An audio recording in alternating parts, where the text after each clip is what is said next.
Very good morning to all of you. So आज हम लोग पढ़ेंगे the forest policy of 1988 and the forest rights act 2006. These are the two important the topic, the questions, very potential that question can be asked from here. You know that the forest policy of 1988 it actually provided the base for Forest Right Act 2006. Okay? Let's see. But by that, the forest policy of 1988 was based on the premise of ecological necessity. Okay, it was based on the premise of ecological necessity.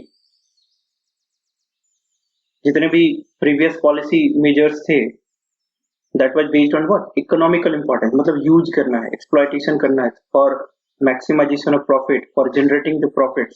But now it was realized that environment is basically a integral component for ecological balance. Okay, climatic change वगैरह topic जब आते चले गए, then they feel that it is very necessity, very responsibility to protect the environment. So here we can understand the significance of the forest policy, resolution of 1988 and Forest Right Act 2006. Let's see. What was that? During the 1952 to 1988. Okay. During this period, that objective of the forest policy was based on economic importance of the forest. Okay, पहले policy कौन सा था 1952 वाला? वो क्या था? Economical importance मतलब the profit making. So you can call it that the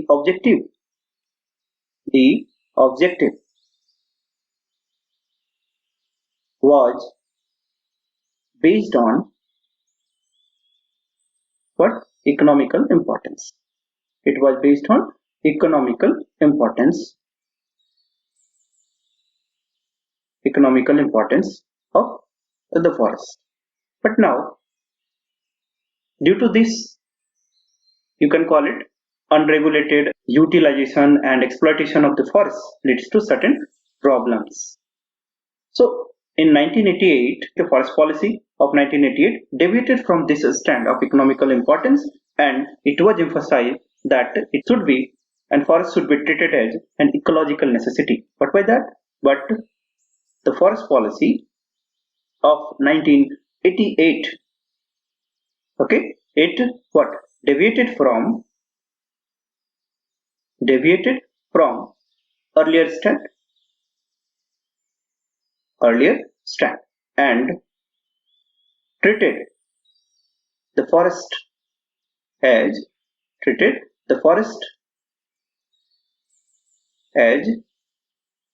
ecological necessity. ये term important है, ठीक है? You should remember ecological necessity.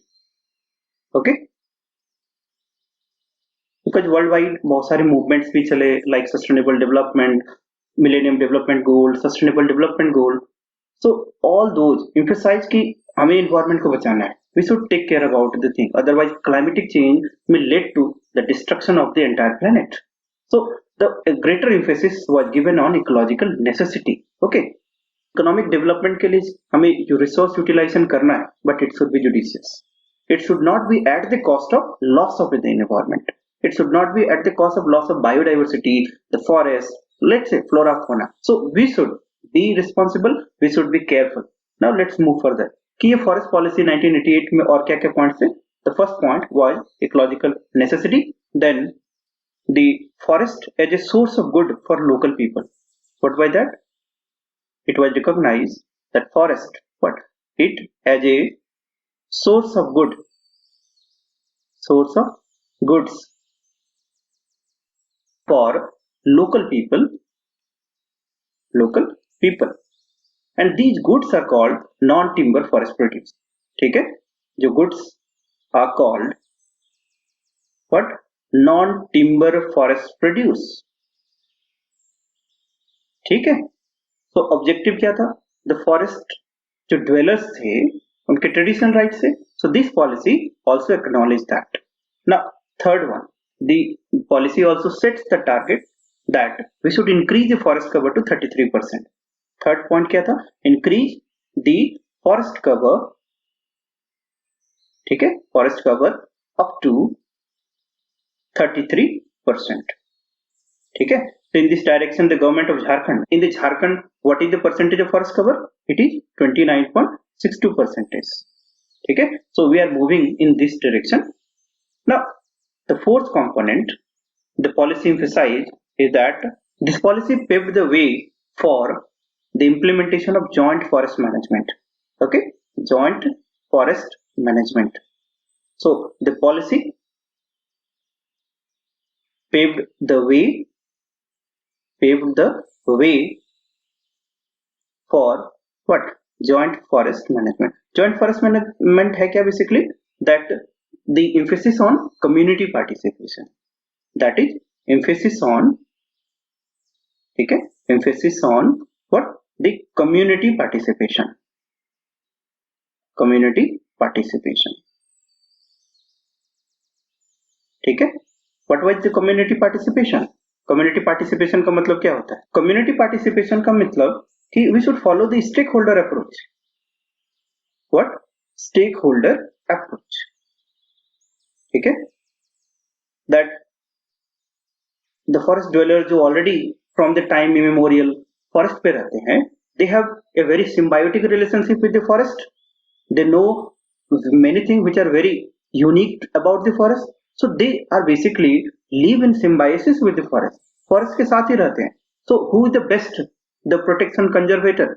They are the local peoples. So stakeholder approach emphasize that we should include what? The local peoples. Okay, we should include the local peoples. Additionally, we should include the voluntary organizations. Okay, voluntary organizations. We should include the civil societies. Okay, we should include the civil societies. We should include what? That NGOs. So all the persons we should be included in this effort that is called joint forest management. Okay, so it is a good thing. So this is the forest policy resolution of 1988. Okay, so it was a very good and policy measures. It emphasized on what? Forest cover to be increased by 33%. It emphasized on joint forest management, मतलब community participation. It also acknowledged that there are rights of the forest dwellers. ठीक है, अभी तक कोई भी policy इसकी बात नहीं करता था. ठीक है, राइट्स ऑफ दिस थिंग. और ये gradually forest right act in 2006 that we will देखेंगे अभी कि किस तरह से राइट प्रोवाइड किया गया है. So it is a very landmark piece of legislation. Okay, and you can add last point that it was the first time in the century, and it is important, पूछा जा सकता है कि it was the first time in the century. Okay, in this century that rights of local communities, that rights of local communities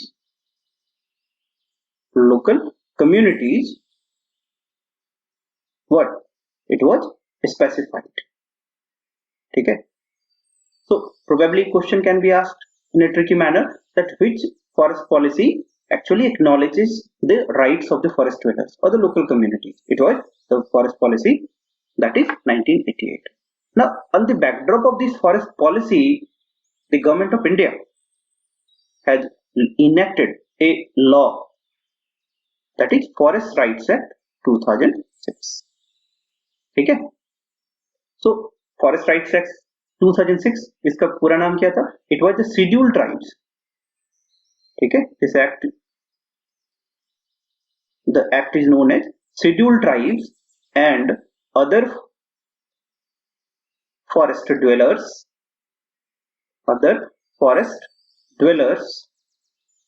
recognitions of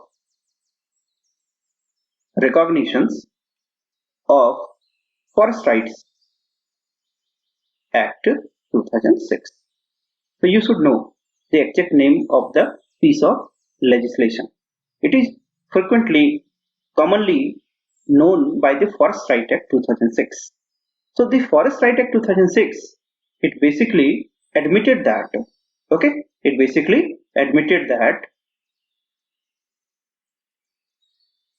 admitted that. So the Forest Right Act 2006, it admitted that the forest right on the ancestral lands, forest rights on the ancestral lands and their habitat were not adequately recognized in the consolidation of the state forest during the colonial time as well as in the independent India. So this resulted into historical injustice. What? It resulted into historical injustice with the ST and other traditional forest dwellers that who are integral to the survival of very forest. So let's understand. What by that it say? That when the British started the scientific forest management, after that in 1894, that policy resolution come. Then in 1952, the policy resolution come. Okay. Then Wildlife Protection Act. Okay. Wildlife Protection Act 1972. So and apart from all these, जो अभी तक legislation आए थे, all the legislation का objective क्या था? कि bring more and more forest under what? State control. ठीक है, state control and exclude the forest dwellers. ठीक है, फॉरेस्ट ड्वेलर्स को क्या करना है? एक्सक्लूड करना है, उनके राइट्स को क्या करना है? कर्टेल करना है. So in this way what happened, जो फॉरेस्ट ड्वेलर्स थे वो मेन स्ट्रीम डेवलपमेंट से काफी पीछे छूट गए. ठीक है, so they left behind the mainstream development. Okay, left behind the mainstream development, mainstream development. So, and this basically, this law recognized that it is the historical injustice happened with these people like ST people, OTF dwellers people. Okay, and these peoples are very well known about the forest ecology because they live from the time immemorial in symbiosis with the forest. Forest के साथ ही उनका रहना, खाना, पीना, उठना, बैठना है. So who are the best person that how to conserve it, उसको protect कैसे करना है? So it was the forest dwellers. So first of all we have to recognize the forest dwellers. Okay, उनके rights हैं, उनके habitation rights हैं, like tenurial rights हैं, access rights हैं. So all these we have to recognize. So in this direction, the government of India, okay, in this direction, the government of India through this policy resolution of 1988 and then now the Forest Right Act 2006 trying to acknowledge that और उनको कुछ rights provide किया गया. And what are the rights? Let's see. So the Forest Right Act 2006 provided for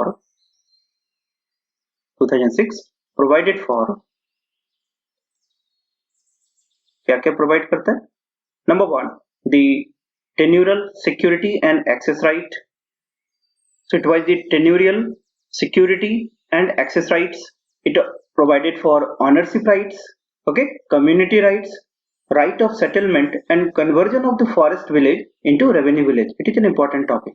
Okay, so this right, this act provided for कि जो forest villages हैं उनको revenue village में convert करना है. We will see. And Gram Sabha was given a very pivotal role in the joint forest management or in the conservation process. ठीक है, so tenurial rights, forest dwellers have tenurial rights, the security right and access right to forest dwellers के हैं. Ownership right, that the forest provide the minor forest produce, so उसको collect करना है, use करना है. The right, it is the right of what? Of the forest dwellers. Community right है, कोई water body है forest में, fish है, तो उसके management का, उसके ऊपर में community rights है उनका. Because during this time parallelly और क्या क्या development हुआ था? That 73rd the Constitutional Amendment Act was legislated, and in this act provided for Panchayati Raj institutions. Okay, that were कुछ एरिया ऐसे थे जहां पर डायरेक्टली 73rd अमेंडमेंट की प्रोविजंस को नहीं हम लोग यूज कर सकते थे. So there they legislated what? PESA act of 1996. ठीक है, सो पेसा एक्ट लाया गया. सो पेसा एक्ट के थ्रू ऑब्जेक्टिव क्या था कि gram sabha should play a very pivotal role in the management of local governance, local administration. So here also that it say a Gram Sabha play a pivotal role in joint forest management because it is the local people, immediate community. So these are the important provisions of the Forest Right Act 2006. एक important area है what is forest village and what is revenue village. Okay, let's understand. So when we say the forest village, that what is forest village? कि forest village के लिए क्या होता है? It is the department of forest. ठीक है, which is all in all for the forest village. It means जो भी community habitation inside the forest है, that is treated basically as forest village. So it is established by the Department of Forest of the state government. Developmental administration मतलब जो भी infrastructure development, health, education, all things are basically developed by the Department of Forest. Here the basic rights, constitutional rights cannot be claimed here, it can be denied here. It means those peoples are not have all the rights as the normal citizen of India. तो जो forest dwellers हैं उनके rights हैं, it can be denied, it can be violated. इसका मतलब क्या है कि there all around development it would be compromised. So the forest village is not the unit of proper administration, developmental administration. And what is the advantage कि जब forest village को convert कर दिया जाता है revenue village में, so actually the government machinery, that is developmental administration machinery, इसका ये part हो जाता है. It becomes a revenue unit. Okay, it means all the revenue are actually registered, that is Department of Revenue. So you can call it that it becomes an administrative unit, मतलब direct jurisdiction में आ जाता है. The peoples are now treated as a citizen of India, मतलब every rights of the normal citizens are also possessed by the forest dwellers. So the developmental administration it will be taken by district administration, मतलब उनको as a all the rights they can be claimed now, इसको deny नहीं कर सकते. So in case of the violations they can go to the courts. Okay, the forest dwellers have also now the fundamental rights. Okay, they can directly approach to the courts. Courts can issue the writs if they are violated. इसका मतलब क्या है कि जो facilities होते हैं, infrastructure facility, education facility, health facility, all the goods and services which are provided by the government, all are now available, accessible to these people. So that is the advantage of converting a forest village to revenue village. Okay, now the first example in India, that is the Surma village, that is basically dominated by a tribal community, that is Tharu tribal community in UP. So in 2010 it was first village which was converted into a revenue village from the forest village. So forest village से revenue village convert करना, it was an steps taken by from the administrative point of view, and from the it comes under the jurisdictions of district administration. Okay, so these are the important things you should know about the Forest Right Act 2006. So now let's conclude our class and the topic. So now in the subsequent lectures we will study about the various concepts which are, so it will take time, so we will try to organize in a systematic manner as well. The basic concepts of what do you mean by ecosystem, what is ecology. Okay, so whenever there is a trick, whenever you study ecology and environment, okay, ecology and environment, then there is a way to study it. So what is the study? You should start the study from the species. Okay, biology से ये अलग कहाँ पर होता है? It starts from organisms or species. Group of species gives you the population, and group of population gives you the community, and from the community you give what? Ecosystem. And group of ecosystem gives you the landscape, and group of landscape gives you the biome, and group of biome gives you the biosphere. Okay, so this is the domain and area to study your ecology. And before that, cell, tissue, organisms, all are part of the biology. Okay, so the ecology and environment study is assisted, supported by the concepts of biology, but there are distinct area which is focused under ecology and environment. Here you have to study about the interactions aspect between biotic abiotic component. You have to study about the nutrient cyclings, you have to study about energy convergence. So it should be understand about the biological balance, the ecological balance, environmental balance. Okay, so all these we will take up subsequently. So I hope all these lectures will help you to build up the basic understanding, basic objective, what are the areas which is basically targeted, and how you should approach the papers. Okay, so keep revising the things, it will help you to build up the more and more concept, and we will try to produce everything in a easy manner so that it becomes easy for you to maintain. And last but not the least, that you should prepare well, because these things सुनने में जितना आसान लग रहा है, it requires an effort a serious effort, genuine effort to keep it for longer period, because in order to go into subconscious mind it requires a rigorous effort. So keep revising. Very all the best, and next lecture we will meet with a new concept and new topic.